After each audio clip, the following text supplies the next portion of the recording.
Hello friends, if you are new, subscribe to this channel and press the bell button so much more. Thank you. السلام علیکم ورحمۃ اللہ وبرکاتہ. درود کوثر. درود کوثر سے مراد وہ درود پاک ہے جسے پڑھنے سے آخرت میں حوض کوثر کا پانی ملے گا. لہذا جسے تمنا ہو کہ قیامت کے روز ساقی کوثر صلی اللہ تعالی علیہ وسلم کے ہاتھ سے حوض کوثر کا جام ملے تو اسے چاہیے کہ وہ اس درود پاک کو کثرت سے پڑھے، جس کی بنا پر جنت کا حقدار بن جائے گا.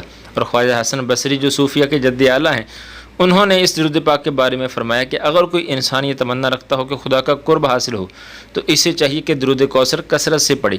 اور اس کے علاوہ دنیا میں عزت بھی اس کی بہت ہوتی ہے، اور انشاءاللہ وہ لوگوں کی نظروں میں باعزت ہوگا، اور اللہ پاک اس کو ایسی عزت سے نوازے گا کہ کوئی اس عزت کو چھین نہیں سکتا. تو یہ درود پاک پڑھنے کی کوشش کرتے ہیں. بسم اللہ الرحمن الرحیم.